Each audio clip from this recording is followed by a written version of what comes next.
2 মে 2011 Osama bin লাদেনকে তার ঘরের ভেতর ঢুকে হত্যা করার পর ইউএস নেভি সিল তার ডেড বডিকে মাত্র 12 ঘন্টার মধ্যে অ্যারেবিয়ান সাগরের মাঝে নিয়ে গিয়ে একটা ভারী বক্সের মধ্যে রেখে সমুদ্রে ফেলে দেয়। পরিবারের 52 জন ভাই বোনের মধ্যে 17 নম্বর ওসামা বিন লাদেন আসলে ছিল একজন সৌদি আরবের কোটিপতির ধার্মিক বাপের সন্তান।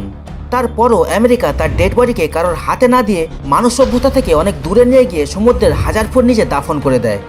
এখন প্রশ্ন হলো তারা কেন এইভাবে তাকে দফন করলো, কি ছিল এর পেছনের কারণ? আসুন জানার চেষ্টা করি আজ এই ভিডিওতে। United States has conducted an operation that killed Osama bin Laden, the leader of Al-Qaeda. Osama bin লাদেনকে সমুদ্রের মাঝে দাফন করার মূল 3টি কারণ রয়েছে। আসলে লাদেন তার জন্মভূমি সৌদি আরবেই ব্যান ছিল, মানে তার ডেড বডির জন্য সেখানে কোনো জায়গা ছিল না। এখন প্রশ্ন হলো ওসামা তো সৌদির বিখ্যাত বিজনেস টাইকুন মোহাম্মদ বিন আওয়াদ বিন লাদেনের ঘরে জন্ম নিয়েছিল, রাইট? তো তাকে ব্যান কেন করা হয়েছিল? আসলে লাদেনের ফ্যামিলি এতটাই ধনী ছিল, যখন সৌদির বাচ্চার রাজপাস খালি ছিল তখন লাদেনের ফ্যামিলি অসংখ্য গভর্নমেন্ট অফিসারদের তার নিজের পকেট থেকে 6 মাসের স্যালারি পে করেছিল। মানে তার বাবার সাথে সৌদি সরকারের সম্পর্ক ছিল ঘনিষ্ঠ। এখন প্রশ্ন হলো এত ভালো সম্পর্ক থাকার পরও তাকে ব্যান কেন করা হয়েছিল? আসলে এর পেছনের কারণ হলো সাদ্দাম হোসেন তেলের লোভে 1990 সালে কুয়েত আক্রমণ করে আর তার সাম্রাজ্যকে গালফের কিছু তেল সমৃদ্ধির দেশগুলির দিকে বিস্তার করতে শুরু করে। ইনফ্যাক্ট কুয়েতের পর সাদ্দামের টার্গেট ছিল সৌদি আরব, আর সৌদি আরব একটি অয়েল রিচ কান্ট্রি। আর এই কারণে লাদেনের জন্মভূমি সৌদি আরব আর বিশেষ করে মক্কা মদিনাকে রক্ষা করতে ওসামা সৌদির বাচ্চাকে একটি চিঠি পাঠায় আর তার সৈনিকদের সাদ্দামের বিরুদ্ধে লড়াই করতে পারমিশন চায়। এখন প্রশ্ন হলো লাদেনের কাছে এত যোদ্ধা আসলো কিভাবে? আসলে ওসামা যখন যোদ্ধা ইউনিভার্সিটি থেকে যখন পাবলিক অ্যাডমিনিস্ট্রেশন নিয়ে পড়াশোনা করছিল, সে সময় মুসলিম ব্রাদারহুড নামের একটি অ্যাক্টিভিস্ট অর্গানাইজেশনের কিছু মেম্বারদের সাথে সম্পর্ক তৈরি করে। আর তার মায়ের মতে এরাই ওসামার ব্রেন ওয়াশ করে একজন কঠোর মুসলিম বানিয়ে দেয়। আর ঠিক এই সময় ইউএসএসআর একটা মুসলিম দেশ মানে আফগানিস্তানের উপর আক্রমণ করে। যেহেতু আফগানিস্তান একটা মুসলিম দেশ, তাই তার চরমপন্থা আরও গাঢ় হতে থাকে। সে গোপনে আফগানিস্তান যেত আর সেখানকার মুসলিমদের সাহায্য করত। আর তার পুরাতন কানেকশনের সাহায্যে আফগানিস্তানের এক্সট্রিমিস্ট গ্রুপদের সাথেও কানেকশন তৈরি করে আর এইসব গ্রুপদের সাথে মিলিত হয়ে নিজের দেশ থেকে মানে সৌদি আরব থেকেও ভলেন্টিয়ার সৈন্যদের সামিল করত। তবে এদের ট্রেনিং অন্য একটি অর্গানাইজেশন করত। ওসামা শুধুমাত্র টাকা যোগান দিত, কারণ তার টাকার কোনো অভাব ছিল না। তবে যখন ওসামা সাদ্দামের বিরুদ্ধে লড়াইয়ের পারমিশন চায়, তখন সৌদির কিং জানায় যে অলরেডি তাদের সাহায্যের জন্য আমেরিকা হাত মিলিয়ে দিয়েছে। আর এখান থেকেই শুরু হয়ে যায় ওসামা ভার্সেস আমেরিকা, কারণ সে চায় না যে কোনোভাবে সৌদি আরবে পশ্চিমী দেশের প্রভাব পড়ুক। তাদের দেশে কেবল পবিত্র ইসলামের নীতির প্রচলন থাকবে। তাই এখান থেকে ওসামা আমেরিকাকে দুশমনের চোখে দেখা শুরু করে। সে আমেরিকার সঙ্গে সৌদি আরবের যে কোনো চুক্তিতেই নিন্দা করা শুরু করে দেয়। এই কারণে সৌদি আরব তাকে নিয়ে চিন্তিত হয়ে পড়ে। এদিকে লাদেন সুদানেও একটি ট্রেনিং ক্যাম্প খোলে আর তার ডাকে 4000-এরও বেশি কঠোর মুসলিম সৌদি আরব ছেড়ে আফগানিস্তান আর সুদানের ট্রেনিং ক্যাম্পে ভর্তি হওয়া শুরু করে। আর এই কারণে সৌদির বাদশাহ দেশদ্রোহী তকমা দিয়ে তার নাগরিকত্ব বাতিল করে দেয় আর তার ট্রাভেলের উপরেও ব্যান লাগিয়ে দেয়। তবে সে সোজা তার দেশ ত্যাগ করে আফগানিস্তানে আশ্রয় নেয় আর এরপর থেকে তার জন্মভূমি সৌদি আরবে ফিরে আসার চেষ্টাও করেনি। তবে ব্যান থাকা সত্ত্বেও আমেরিকা ওসামার ডেড বডিকে সৌদি আরবকে অফার করেছিল, কিন্তু সৌদি আরব সরাসরি না বলে দেয়। আর এরপরের দেশ ছিল পাকিস্তান, যেখানে লাদেন নিজেকে আত্মগোপন করে রেখেছিল। We think that there had to be some sort of support network for bin Laden inside of Pakistan. কিন্তু আমেরিকা পাকিস্তানকে লাদেনের ডেড বডি দিতে অনিচ্ছা প্রকাশ করে। কারণ জানতে ভিডিওটি আগে দেখুন। निकालने के लिए ठीक है, हम मुजाहिदीन लाए पूरी दुनिया से, हमने तालिबान को ट्रेन किया, उन्हें वेपन्स दिए, उनको अंदर भेजा। वो हमारे हीरो थे। ठीक है, ये जो हक है, हीरो है हमारा जी, ठीक है, चीज का हीरो है, बिल्कुल। ओसामा बिन लादेन हमारा हीरो था। পাকিস্তানি বড় বড় লিডাররা ওসামা বিন লাদেনকে একজন হিরো অথবা একজন শহীদ ঘোষণা করতে শুরু করে। আর এটাই ছিল তাকে সমুদ্র দাপন করার রিজন নাম্বার 2। কারণ পাকিস্তানকে ডেড বডি হ্যান্ডওভার করার অর্থ ওসামার মৃত্যুদেহ একটি তীর্থস্থানে পরিণত হবে।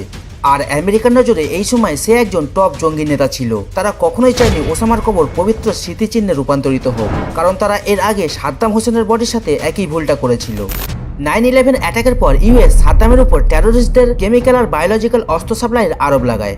সাদ্দাম হোসেন এই অস্ত্রের সাহায্যে তার দেশে গণহত্যা শুরু করেছিল। তখনকার সময়ে সাদ্দামকে গ্রেপ্তার করাই ছিল আমেরিকার মূল মিশন। এই কারণে আমেরিকা এয়ারক্রাফট অ্যাটাক লঞ্চ করে সাদ্দামকে গ্রেপ্তার করে। এরপর ইরাকের নতুন সরকার সাদ্দামের উপর কোর্ট কেস শুরু করে দেয়। 2006 সালে তার ফাঁসির রায় ঘোষণা করা হয় আর আমেরিকা তাকে ফাঁসি দেওয়ার জন্য নিজের দেশ থেকে সোজা ইরাকে নিয়ে চলে যায়। ফাঁসির পর তার মৃতদেহকে ইসলামিক রীতিনীতি মেনে তার জন্মভূমি তিকরিতে দাফন করা হয়। কিন্তু এই সময়ে তিকরিতে 4 দিনের কারফিউ চলছিল, কিন্তু তারপরও লাখো জনগণ রাস্তায় নেমে সাপোর্ট করে তার প্রতিবাদ করা শুরু করে। আর এরপর সাদ্দাম হোসেনের কবরস্থান ইরাকি কঠোর মুসলিমদের কাছে তীর্থস্থানে পরিণত হয়। আর শুধু সাদ্দামই নয়, স্ট্যালিন একজন সোভিয়েত ইউনিয়নের সার্বভৌম স্বৈরাচারী শাসন ছিল। তার 30 বছর রাজত্বে প্রায় 9 মিলিয়ন জনগণকে হত্যা করে। কিন্তু তারপর 1953 সালে যখন তার মৃত্যু হয়, লাখো জনগণ তার অন্তিম সংস্কারে জমায়েত হয়। লাখো মানুষের চোখের জল আর তাকে এক ঝলক দেখার জন্য প্রায় 1000-এরও বেশি মানুষ পদদলিত হয়ে মারা যান। তাকে দেশে মহান লিডারের মর্যাদা দিয়ে লেনিনের পাশে একটি ট্রান্সপারেন্ট কফিনের ভিতর দাফন করা হয়। আর আমেরিকা ওসামার বডির সাথে এমন সেম জিনিস হতে দিতে কখনোই চায়নি, না হলে মরার পরও সে টেরোরিজমের সব থেকে মোটিভেটিং সিম্বল হয়ে থেকে যেত। সুতরাং ইতিহাসের কথা চিন্তা করে আমেরিকা ওসামা বিন লাদেনকে সমুদ্রে সমাহিত করার সিদ্ধান্ত নেয়। কিন্তু এখন প্রশ্ন হলো, কেন লাদেনের মৃতদেহকে জ্বালানো হলো না? তাহলে তো তার কোনো চিহ্নটুকুও খুঁজে পাওয়া যেত না। আসলে ইসলামের শবদাহ করা নিষিদ্ধ রয়েছে, আর ওসামা বিন লাদেন একজন ধর্মপ্রাণী মুসলিম, যদিও আমেরিকার বড় শত্রু। তারপরেও ওসামার ধর্মবিশ্বাসের উপর শ্রদ্ধা রেখে তাকে জ্বালানোর প্ল্যান ক্যান্সেল করা হয়। তাছাড়া তাকে যদি শবদাহ করা হয়, তার সাপোর্টাররা উত্তেজিত হতে পারত, উল্টে আরও প্রতিশোধ নেওয়ার পরিকল্পনা করতে পারত।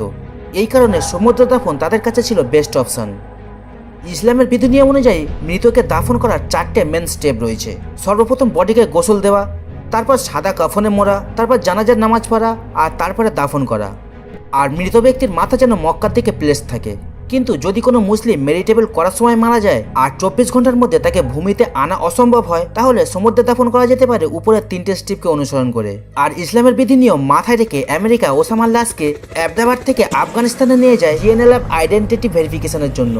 এরপর আফগানিস্তান থেকে সোজা ইউএস এয়ারক্রাফট ডেকের উপর নিয়ে আসা হয়, তার বডিকে আবার একবার ভেরিফাই করা হয়। ইসলামের বিধি নিয়ম অনুযায়ী সর্বপ্রথম তার বডিকে গোসল দিয়ে সাদা কাপড়ে ভরা হয়। এরপর একজন আমেরিকান মিলিটারি ওসামার জন্য জানাজা পড়ে, আর একজন ট্রান্সলেটর আরবিতে ট্রান্সলেট করে দেয়। এরপর তার মৃতদেহকে একটি বক্সের মধ্যে চেন দিয়ে বেঁধে সমুদ্রের অতল তলে ডুবিয়ে দেওয়া হয়। আর এইভাবে ওসামার দেহ চিরজীবনের জন্য দুনিয়ার নজর থেকে গায়েব হয়ে যায়। লাদেনের মৃত্যুর এত বছর পরও সব থেকে বেশি যে বিষয়টি বিতর্কের সৃষ্টি করেছে, তা হলো কেন আমেরিকা লাদেনের মৃতদেহের কোনো ছবি প্রকাশ করেনি। এই প্রশ্নের কয়েকটি যুক্তিসম্মত উত্তর রয়েছে। সর্বপ্রথম, লাদেনের চোখে গুলি মারায় পুরোপুরি মুখ বিকৃত হয়ে যায়, আর বিকৃত ছবি বহু আগে থেকে প্রকাশ করা এক প্রকার অলিখিত নিষিদ্ধ রয়েছে। দ্বিতীয়ত, এমন একটি ছবি ছড়ালে বিশেষভাবে সমালোচনারও সৃষ্টি হতে পারে। আবার এটাও হতে পারে লাদেনকে খোঁজা আমেরিকার কাছে একটি বাড়তি ঝামেলা আর ফালতু অর্থের ব্যয়। এই কারণে আমেরিকা একটি ফলস ঘটনা সাজিয়ে ফালতু মাথা ব্যথা থেকে বেরিয়ে আসে। তবে আপনাদের এই বিষয়ে কি মন্তব্য কমেন্ট করে অবশ্যই জানাবেন। আজ ভিডিও এই পর্যন্ত, তবে এমন ধরনের আরও ভিডিও দেখতে চ্যানেলটি সাবস্ক্রাইব করে রাখতে পারেন।